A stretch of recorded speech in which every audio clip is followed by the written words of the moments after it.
It looks like it might rain today, so I'm just gonna feed my friends here and cut this intro short. Today's episode will be a continuation on the theme about the Scythians, their ancient origins, and the influence of their lineage on history, which continues until this day.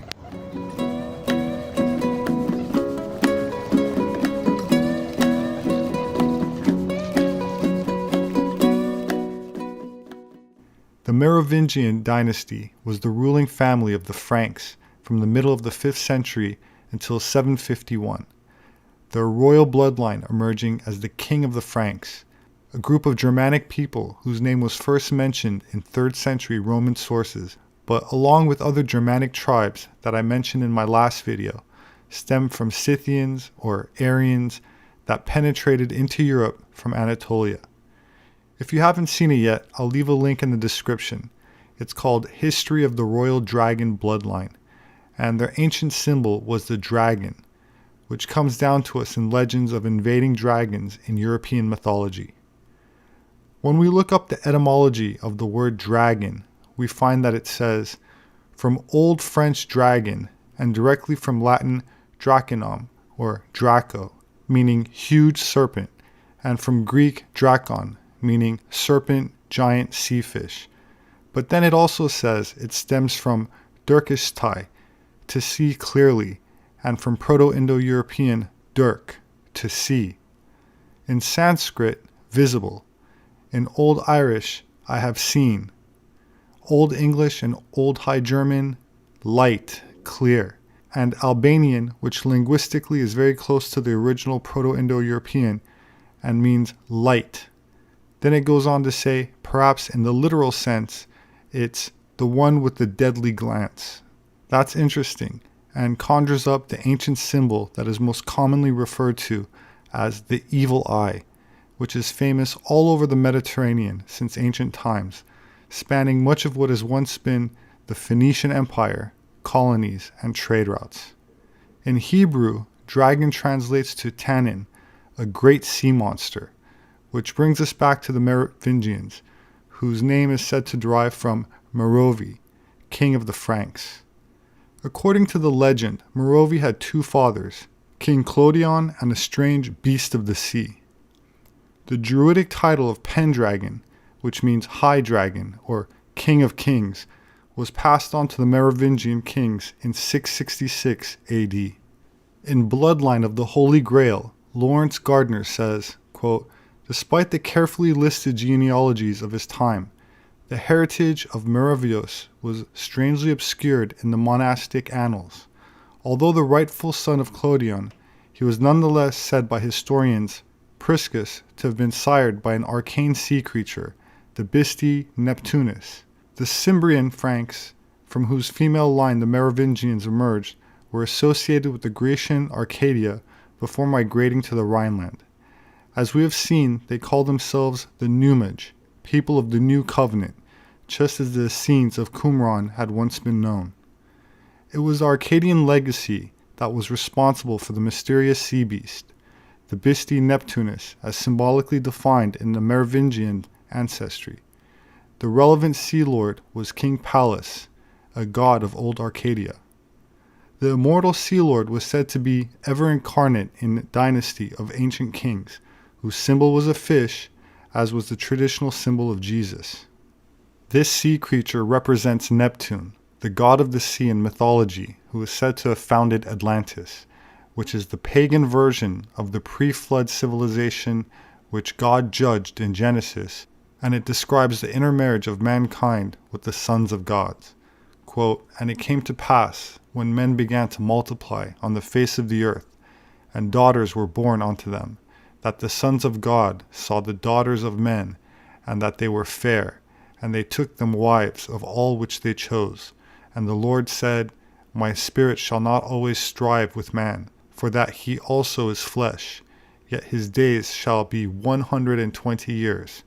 There were giants in the earth in those days, and also after that, when the sons of God came in unto the daughters of men, and they bare children to them, the same became mighty men, of which were of old men of renown. It implies that the serpent seed continues after the deluge through Noah's Caucasian descendants, with the serpent being perceived in different ways depending on the civilization, as even Jesus is said to have referred to serpents as wise. The legend of King Merovi seems to conceal the true origins of the Merovingian race in remote antiquity. Merovius derives from the French words mer, meaning sea, and ver, meaning werewolf or dragon. The book of Revelation informs us that the dragon is the devil and Satan, yet the Hebrew word Satan means an adversary or one who resists. So again, what should be considered is from whose perspective is the story being told. This helps to explain the esoteric allusion to the Merovingians' progenitor, King Merovi, a king of France sired by a mysterious beast of the sea, and the claim that the Merovingian dynasty is of literally satanic descent. In the book Holy Blood, Holy Grail, the authors tell us, quote, there are at least a dozen families in Britain and Europe today, with numerous collateral branches who are of Merovingian lineage. These include the House of Habsburg, Lorraine, Planter, Luxembourg, Montesquieu, and various others. According to the pre-war documents, the Sinclair family in Britain is also allied to the bloodline, as are various branches of the Stuarts. In many of its documents, the scion asserts that the new king, in accordance with the Merovingian tradition, would rule but not govern. In other words, he would be a priest king who functions primarily in a ritual and symbolic capacity, and the actual business of governing would be handled by someone else, conceivably by the Priory de Sion. After the Merovingian dynasty was deposed by the Roman Church in 800 AD, their bloodline was preserved by the imperial and royal dragon court, which conspired to regain control of the Holy Roman Empire through infiltration of church and state.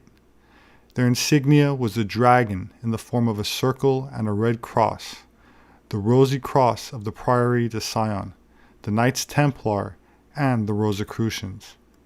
King Sigismund of Luxembourg was king of Hungary and Croatia from 1387, king of Germany from 1411, king of Bohemia from 1419, king of Italy from 1431, and Holy Roman Emperor from 1433 until 1437, and the last male member of the House of Luxembourg. When he reconstituted the imperial and royal dragon court in 1408, called the Societas Draconis, it was based upon the ancient bloodline tradition he had inherited from his presumed Egyptian and Scythian ancestors through the royal house of Vir of Anjou.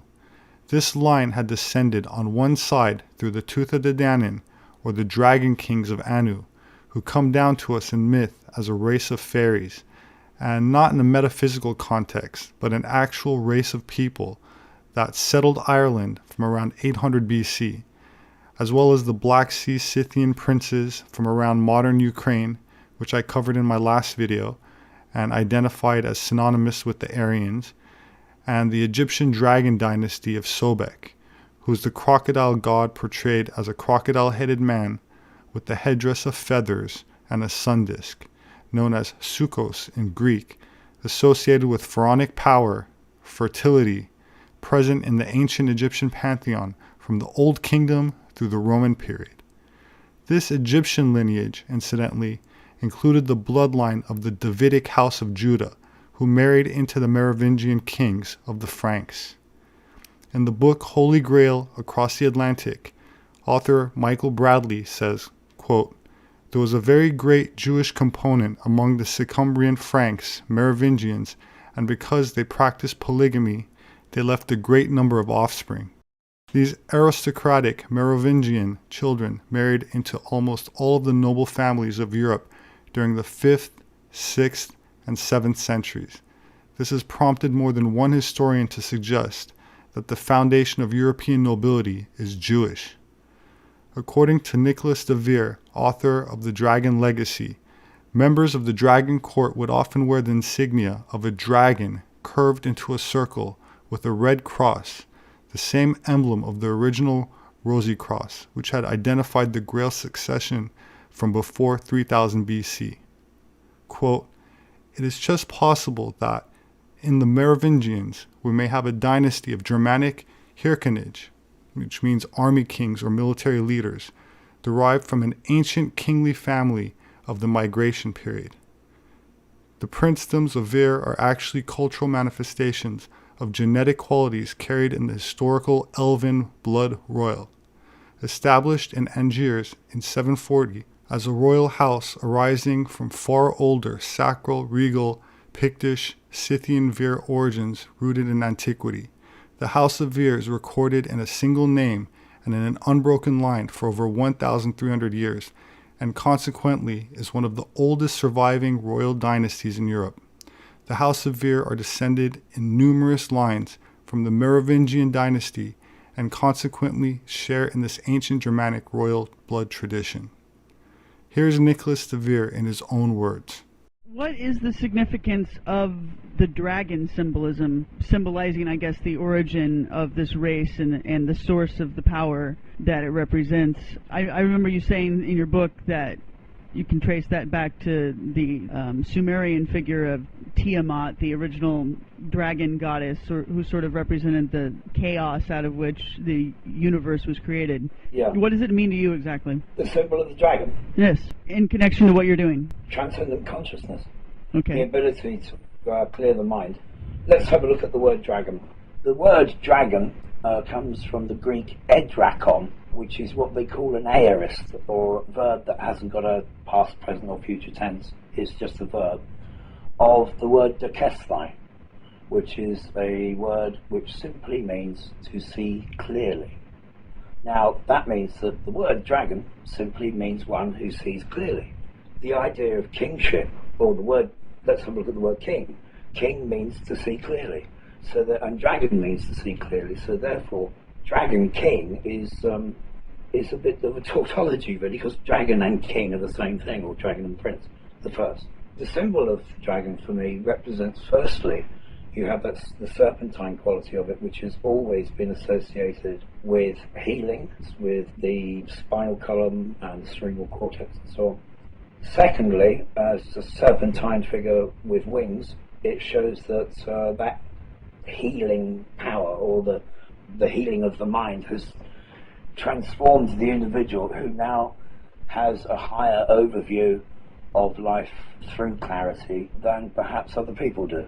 And this is why they were chosen as kings, and this is why, through social engineering for millennia, it was hoped to ensure that that clarity of vision would become hereditary. That's what the symbol means to me. The stories of your ancestors, the oldest ones, the ones that I guess could be identified with the gods of the ancient world, seems like, and I'm just generalizing a whole lot, because we're talking about different figures from all sorts of different cultures throughout history, yeah. But in general we see the same themes in the myths surrounding these figures, that the original race that they came from, the original royal race, is something beyond what we consider to be human now, and that they came from some sort of other world, something that isn't the earth that we know today, that they had some sort of transcendent quality to them that was non-earthly and non-human. Is that correct? Yes. We are doing research now, Mark Pinkham and I, into the origins of the Anunnaki way back nearly 40,000 years now, 10,000 years before the hybridization of humanity, to possibly the Kashmir. They seem to be linked very, very closely with the sons of Shiva, or the Jats, of whom the main king was Sanat Kumrai, who seems to be the first Grail king in human form, so to speak. The place that Shiva came to Earth, which is very much like the falling to Earth of Lucifer, was in what they now call Shangri-La, with this otherworldly situation. But for our people, we have always been associated with Shangri-La, the Elysian Fields, Arcadia, Tirna Nog, Anwin, which is basically death for the other world. The Principality of Wales features a red dragon, and we know the British royal family is of Germanic origins. We also see the dragon on the flag of the Qing dynasty, the first national flag of China, as well as the flag of Moscow in the Russian Federation, which shows St. George stabbing a dragon with a golden lance. Of course, there's a dragon on the flag of Bhutan, a Buddhist kingdom on the Himalayas' eastern edge, bordered by Tibet, and known for its monasteries, fortresses, and visits by the Ahnenerbe in the 1930s, the ancestral heritage anthropology branch of the German nationalists, who conducted research into ancient Aryan archaeology around the world, finding archaeological evidence in places like Tibet, as well as the mummies of the Canary Islands, and ultimately linking them to a forgotten global civilization of Atlantis during the Pleistocene, or Ice Age, which settled in Anatolia after a major deluge and re-established civilization there, spreading out again to other parts of the world as their nobility. That said, it is these Aryan tribes that went by many names, including Scythians, that migrated into Europe in several waves, becoming the Druids, and intermarrying with the royal families and becoming sovereigns, the royal dragon bloodline. The House of Dracul, or Dracula, which means dragon, and that Prince Charles claims direct lineage, descended from Attila the Hun and was established in Central Europe by the sons of Genghis Khan. So the Druid kings were descended from Scythian royalty and later became the Merovingian dynasty, which eventually converted to Christianity. Even after their conversion to Christianity, the Merovingian rulers, like the patriarchs of the Old Testament, were polygamous, particularly with their own bloodline. This ancient use of polygamy in a royal family and occult sex magic is very ancient, as the Scythian line also stretches back into ancient Egypt and ancient Mesopotamia, as this same bloodline was not only that of the pharaohs, but also the Anunnaki, which means those of royal blood, or the serpent seed, or princely noble seed. Which brings us to Robert the Bruce, who was far more than an early Scottish king, but was high-born Merovingian, priest-king of the Celtic Church, liberator of Scotland from England, sovereign Grand Master of the Order of the Knights Templar, and founder of the Order of the Rosy Cross. According to Prince Michael Stuart, author of The Forgotten Monarchy of Scotland, quote, in 1307, under the auspices of Robert the Bruce and the excommunicated clergy, the order was restructured into a church, with a hierarchy quite independent of Rome.